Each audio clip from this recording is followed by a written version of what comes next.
Hello, this is Michael Eure, and I'd like to invite you to the Michael Eure Show, featuring student hosts and very special guests talking about a variety of interesting topics. You can find us on the Eagle Stream YouTube channel.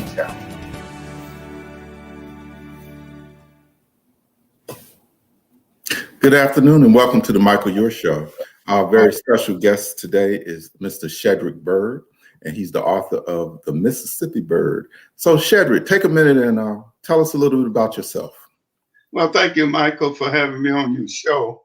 I'll start off with, I was born in Mississippi, and I spent 13 years in Mississippi, and my family moved to Gary, Indiana. I spent 4 years in Gary, finished high school, and moved to Ann Arbor, Michigan. I spent 2 years in Ann Arbor, Michigan, and then I joined the U.S. Navy. And in 1978, I retired from the Navy and went to work for the Newport News Shipbuilding Company. And after 3 years there, I applied for and was accepted into civil service. And I spent 19 years in civil service and retired in 2000.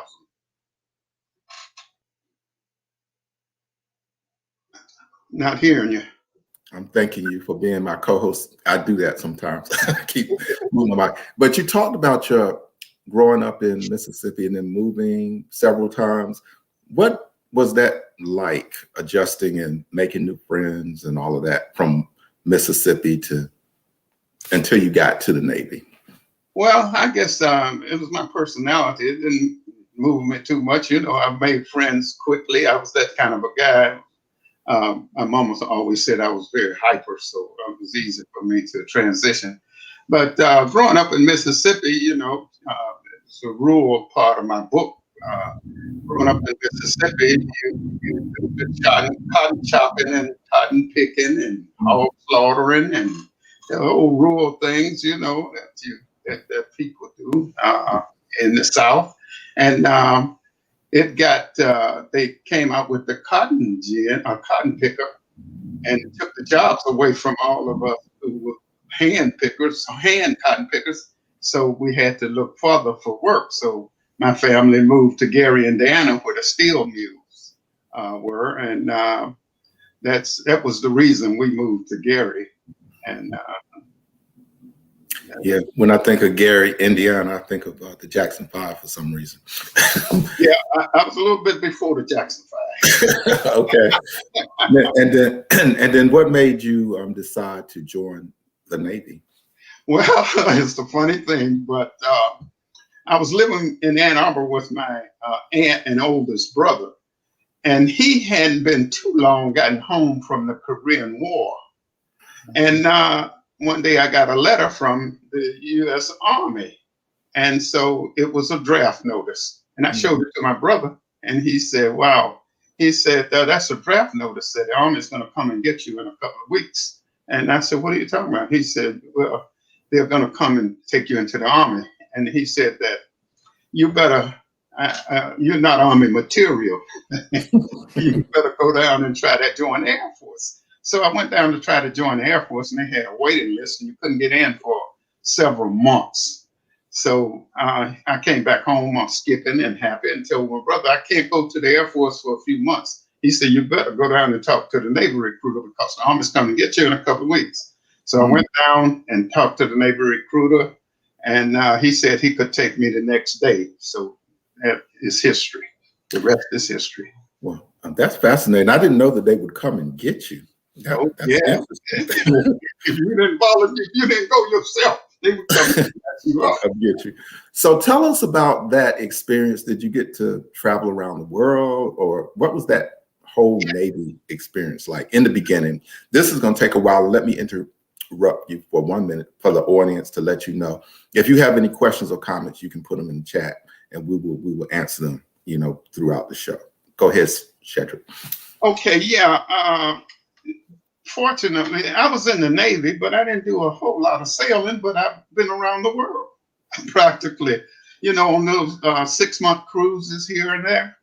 And the biggest part of my career was here in Norfolk. I was stationed here from 62, except for 3 years, 64 to 67. I was stationed in Sasebo, Japan on a small ship, a degaussing ship. And then I came back to Norfolk after 3 years there. And they sent me to, I got stationed at Anti-Submarine Warfare Force staff. And then they sent me from there after 3 years to Fighter Squadron 74. And Fighter Squadron 74 embarked on board the Forrestal and then the USS America. And on the USS America, we made a cruise to a 10-month cruise to Vietnam.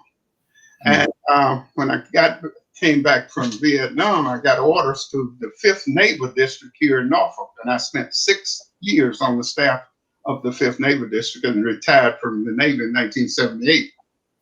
All right. And Norfolk is a wonderful place. But we have a question in the chat now about your book. Okay. It's from Dr. Chris O'Riordan Aja. He's the department head for engineering at Wake Tech. He wants to know, when was the book published and which part of your life is covered in the book, or all of it?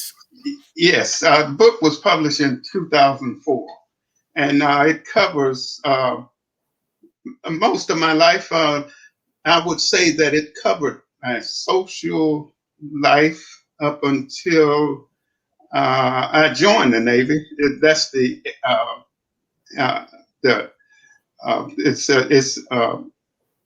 covered my life up until the Navy.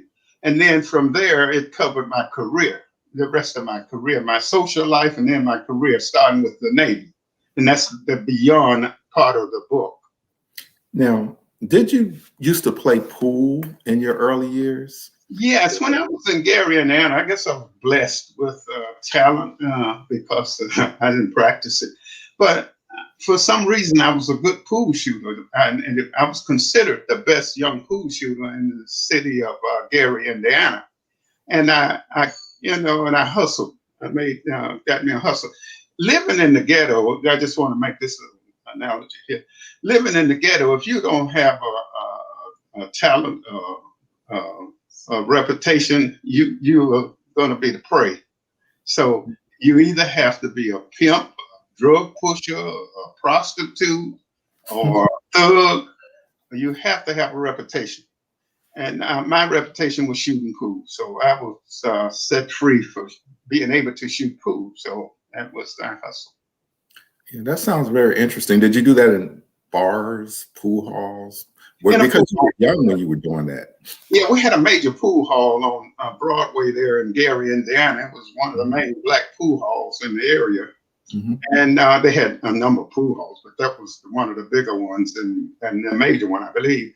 And I became friendly with the rack man there, and he saw me shooting pool, and he starts backing me. So the way he had it set up was that if I win, he would take half of the winnings. If I lose, he'd take the whole thing and be on him. And I moved from place to place shooting pool. Most of it was minor stuff, though. Every now and then I had big games, but most of it was small stuff. You know, we shoot for quarter, rotation quarter, 8 ball for quarter, 9 ball for quarter. But then they had pool hustlers. Most of them were from Chicago, and they had their sticks and they moved around. And that's how they made their living. So I used to hustle the pool hustlers because I was young. They didn't think I could shoot pool, and I probably couldn't beat them, but I'll shoot them rather. But I would psych them out and end up winning money from them most of the time. And they get upset, and then the thugs would come in and protect me. Well, I don't play pool that well, but I know math is involved in angles, so you had to be smart to be able to play. And now we have another question for you. Okay. This is from, I don't know. This is brother-in-law. When did you discover you had a talent for writing? I guess it goes back to, I was in the Navy. This was in 1967. I had just come back from Japan, and I was assigned to Anti-Submarine Warfare Force, and that's another story, but that was the start of my career right there. But anyhow, I got a job with the Virginian Pilot newspaper as a wire room chief. And I had this old editor, the North Carolina editor would come down. I worked from 5 to midnight, in the wire room. And every night he would come down about 8 o'clock, and I would have my lunch by then, and he would come down and share his lunch. Have his lunch, and we would share stories and everything. And he saw a grammar book on my desk. I studied grammar. And he saw a grammar book on my desk, and he looked at me and he said, "You ever thought about writing?" I said, "No, sir."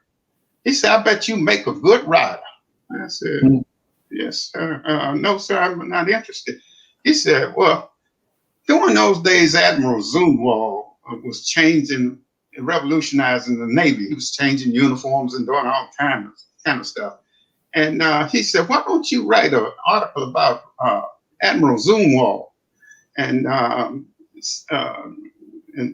did, and brought it back to him. And he was taking that article all over the mailroom, showing it to other writers and stuff. He said, "We're going to publish this as soon as I get back." He was getting ready to go on vacation for a couple of days. And he said, "As soon as I get back." By the time he got back, the Los Angeles Times had published a story about Zumwalt. May not have been as good as my story, but they had published a story about Zumwalt that was a front page story. So therefore, it killed my story. When you get a front page story like that, it kills your story. So it killed my story. So he came back. I'm trying to make this as short as possible, but he came back and he said, "Why do you want to be a writer?" I said, "Well, I don't relish going on the police beat." Back in those days, we see it today on film now, but back in those days, you go on the police beat, you see them beating up black people and everything. You got to come to write a story about it. I didn't relish that. So I told him that I didn't relish going on the police beat. He said, "Well, everybody at the plant, whether they be journeymen or interns, they have to go on the police beat for 6 months." I said, "No, I'm not interested." About 2 weeks later, he came back and he said, "You like sports, don't you?" I said, "Yes, sir." He said, "How would you like to be the sports writer?" I said, "No, sir." He said, "Why not?" I said, I like my job that I got. I don't want to." He said, "Well, if you don't do well, the boys on the desk up there, they'll help you. If you don't do well as a sports writer, then you can always come back to the wire room." And he said, "Well, I have nothing to lose." So I said, "Okay." So that's how I got into writing. So I started with the sports. And I became a sports correspondent. And in the military, I know you worked in HR. Yes. How was that? And I want to really get to how you transitioned to civilian life from the military, and did that help you? Well, I can tell you that very quickly. I was stationed at Com 5, 5th Naval District here in Norfolk on the naval base. And that's like the mayor's office for the Navy, for a 50-mile radius. It's like the mayor's office. And I was the human resource. They created a billet. It was race relations during those days, and I was in race relations. And they created a billet, human resources. And I had just made E7, and they put me in that billet. And it was dealing with the community, with the mayor's office and United Way, all of these organizations. So it was like I was a civilian anyhow during those 6 years that I was at the 5th Naval District. And so transferring to civilian life was a piece of cake. Good. Yeah, because we know Norfolk is run by the Navy. Norfolk, it is. And then you went to Norfolk State. What was that like? When I was at Norfolk State, I was an old student, and going to night school, and always been, jovial, and just had a good time going to school, and you could talk to the professors because I was old, as most of them are older. So, I just kind of enjoyed life during those days, and I wasn't afraid to ask questions about certain things that I didn't understand or something. So I felt pretty good, really. So I spent 10 years total going to school, not taking night classes, really. Oh, that's wonderful. And that's something that all colleges need to do. We have to cater to all of the generations that are interested in college, and especially now when we're going through transitions with jobs too. Yeah. Now, tell us, I mean, it's a lot of stuff we're going to ask you, but we're not going to deal with the Omega Psi Phi just yet. We want to go to your public relations position with the CIAA. How did that come about? Well, very interesting. I had just gotten, well, no, I was at COM 5. I told you I was working with the community.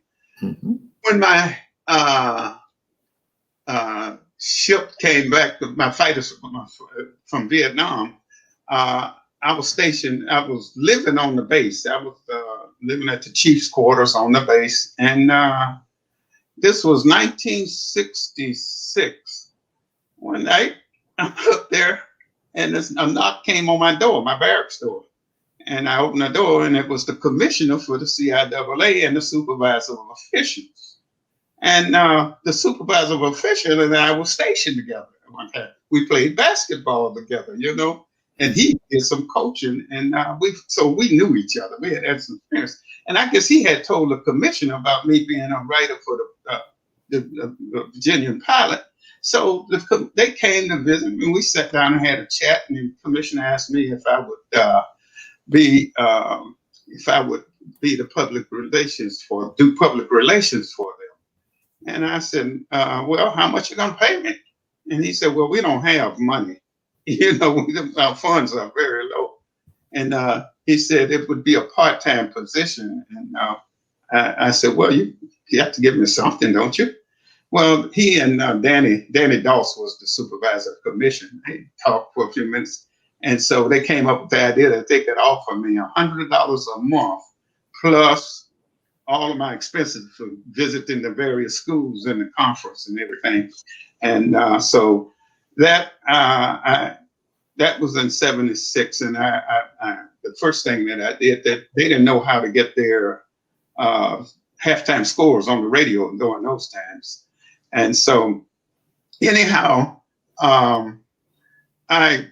the first thing I did was call all of the sports information directors from, I think we had 12 schools then, together for a 2.5-day conference at Elizabeth City State University. So I called them together, and I had the writers from Norfolk, the sports writers from Norfolk that I knew, and some of the guys in North Carolina that I knew, to do the conference for me, talk to the people and train and tell them how they could get their information into the press and everything, and found out that it wasn't as hard as they thought it was, and it didn't have to look like they thought it should, and so forth and so on. So that was the start of it. And then I went on to work for them for about 1.5 years, maybe, as a part-time. And then I retired in 78, and they didn't have a full-time position ready. And Bob Mormon, the commissioner, asked me if I would stay with them for until July. And I told him no. I said, I got too many responsibilities. I need a full-time job, after retiring from the Navy. I need a full-time job, so I can't wait until July. So that's when I worked at Newport News Shipyard. Okay, thank you. And the CIAA, for people who may not know, is the oldest conference of historically Black colleges and universities in the United States. Quite popular now. The Athletic Association, yeah. Oh, athletic. What did I say? Well, the Central Intercollegiate Athletics Association. Okay. Yes. Now, tell us a little bit about some of the civic organizations. So now we can talk about Omega Psi Phi a little bit, and tell us what you do with them and what do they do? Okay, civic organizations. Well, let me tell you, the first thing that I did, let me go back to the Navy. The first thing I did when I got my job on the naval base, that being the mayor's office, I had quite a bit of clout there in the job that I was in. So I opened the base up for social activities for Black civilians, because at that time, they had all of these, the Navy used to host foreign ships, and they have these big parties and everything, but you never saw a Black face. So I talked to the admiral, and he didn't realize it, but then we did a quota system that anytime a foreign ship would come in and they were going to host them, and so you had to have at least 10 Black people. These were people like the heads of colleges and the head of the Black Bank and and principals of high schools and so forth and so on. Those were the quality of people that we would invite to those functions, because most of those functions was for 06 officers and captain admirals and so forth and so on. I wanted to bridge that gap, and also offer an opportunity for people like Black people who were in I can't think of the organization right now, Stop organization, to come out and do their wares, especially during Black History Month. And they come out and do their wares, and we had a Black mayor have him to come out and speak, during Black history, during Martin Luther King birthday and so forth. So it kind of opened that up. And also they didn't have Black products in the Navy Exchange. And I worked with it happened to be an 06 Black captain that was in the exchange. We got together and we started, got Black products in the Navy Exchange there in Norfolk. So those were a few things that I did. I worked with the United Way as a civilian side. I was on their allocation panel, and I think I was the first Black on the United Way allocation panel here locally in Norfolk. And I was able to get the Black community organizations some monies. At the time, they were, they weren't getting a whole lot of money, but I was showing them I would go out to the community centers and show them how to write a proposal, instead of our community organizations. They seem to want to beg for money. And I said, no, you demand money. You don't beg for it from the allocation panel. You tell us what you want and what you need, and you demand it. So did that. And I guess did a number of things, too many to probably talk about now, but you wanted to know how I got into the fraternity, Omega Psi Phi. Well, yes. I was in an organization with one of the Qs. They call him Mr. Q, Charles Pleasance. We were good friends, and he brought me in. He sponsored me for coming in 1990. He sponsored me for coming into the organization. And once we got an organization, one of the biggest things I did, I guess, was me and another frat brother kicked off the Black Male Academy for young Black males. And we did programs like etiquette and so forth and so on. So other than that, I just told jokes with the guys, Okay. Well, I asked about that because one of your fraternity brothers, Derek, introduced you, or the idea of me having you. And you're together in the American Legion or some other type of yeah, I'm a American Legion member of the American Legion Post 5 here in Norfolk. It's the oldest Black post in the American Legion in Norfolk. And so I've been with them for about 20 years or so, 25 years maybe. Wonderful. And tell us about, recently you donated some money to Norfolk State, didn't you? Yes, I started an endowment for athletics. My wife has an endowment for education at Norfolk State, but I wanted to do one for athletics. So we donated $10,000 this year to start the endowment.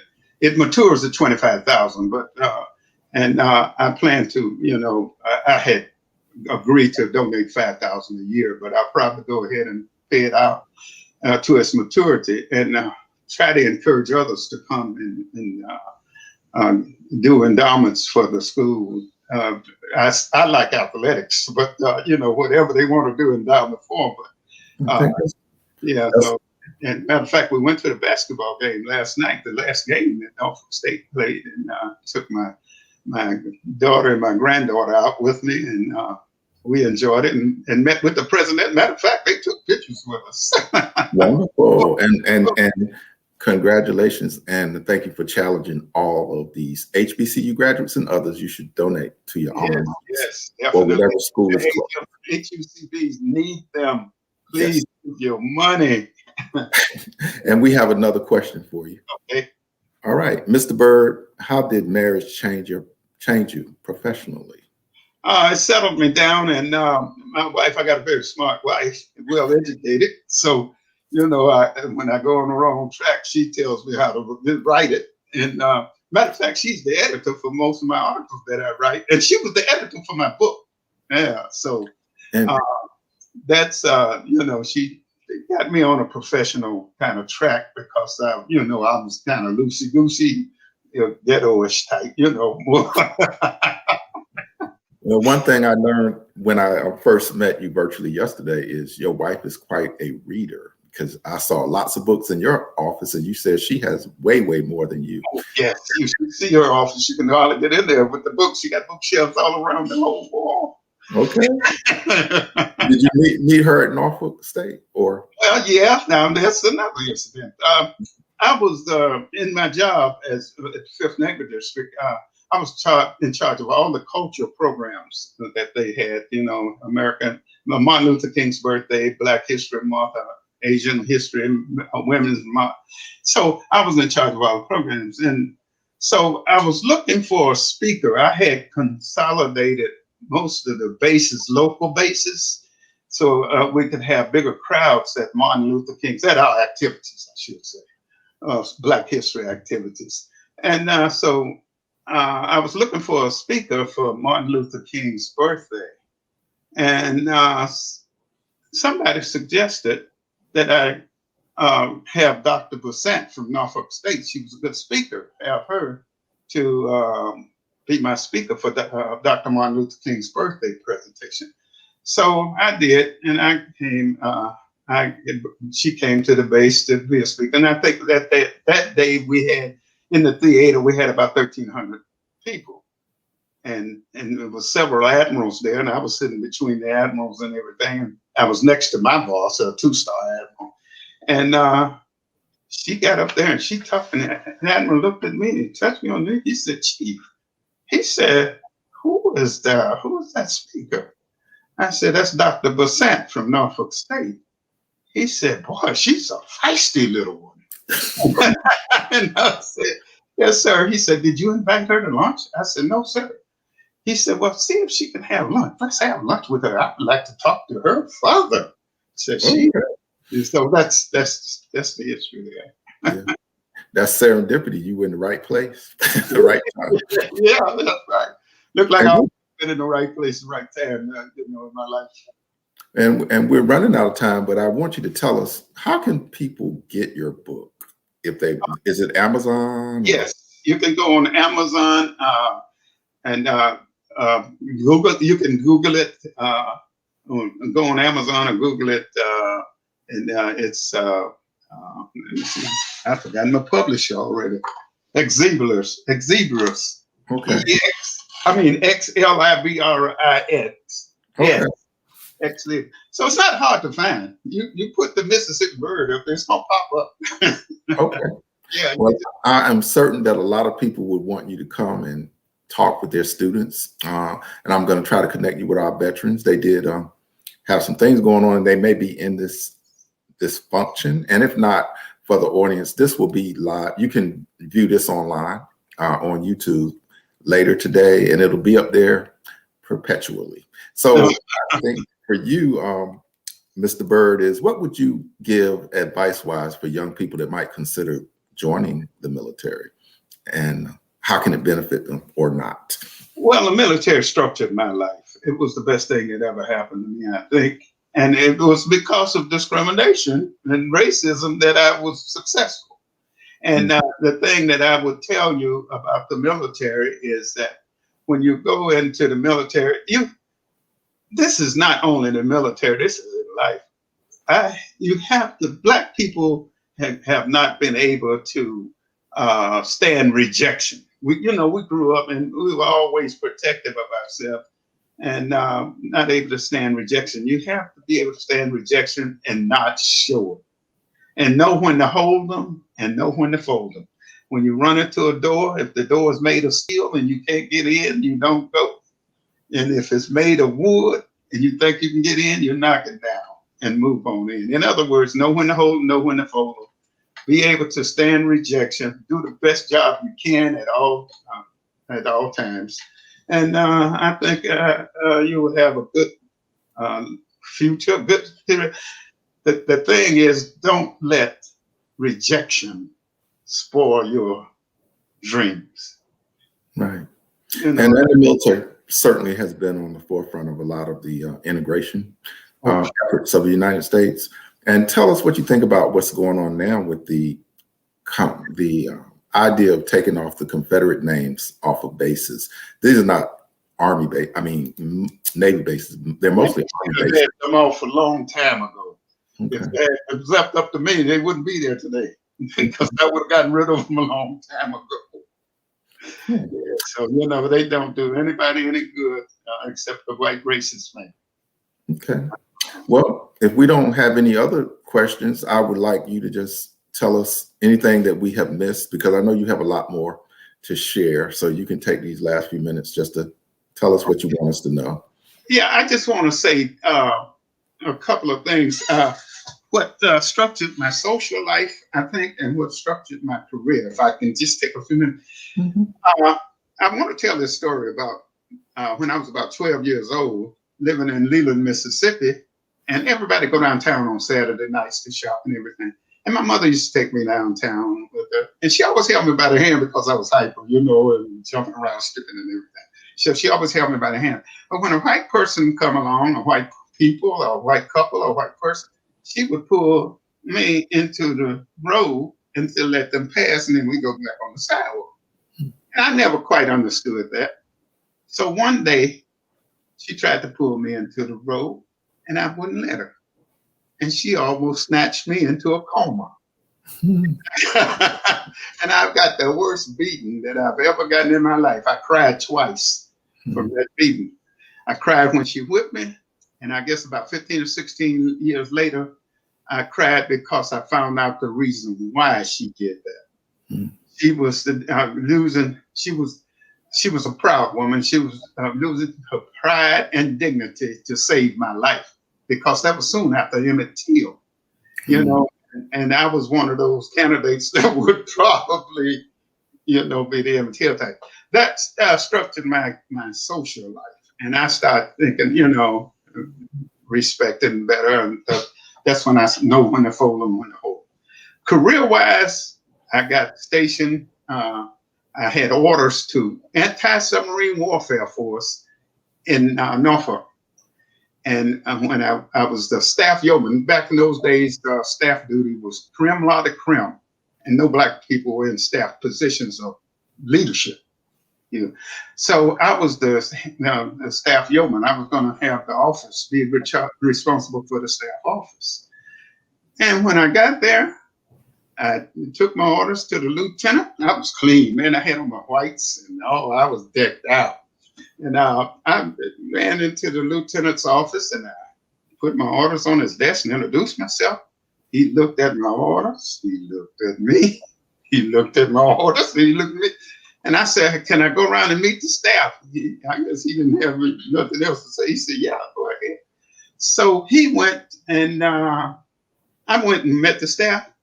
And we didn't have computers back in those days. And they had a room with about 10 typewriters in it and 10 white women in that typewriter. So I went in there and I was grinning and I said, "Hey, I'm your new boss." And two of the women ran out the room crying. And I didn't realize until the next day why they left, why they ran out of the room crying. So the lieutenant told me, he said, "They don't want to work for you. They don't want to work for a black man. That's why they left crying." So they had to take me out of that job and put me down in the analysis division in a hole, no job. So the guy that took my job as staffer was a white boy, and we became friends. And every day we'd go to the Young Club and have lunch and then drink until 3 and then go back to work and check out. And I said, "One day, Ernie, we're going to be alcoholics if we keep this up." He said, "Well, we need jobs." So that's okay. That's when I got with the Virginian Power. That started. Right. And we didn't talk about the Norfolk Journal Guide or the New Journal now, but we do have some comments before I let you do that. Okay. Lamar, very good job, Uncle. Love you. How about that? Kyron McLeod, this was very informative. Uncle Shed. Oh, wow. How about that? Josie George, Mother Knows Best. She works at Wake Tech, Vice President. Go ahead. So thank you.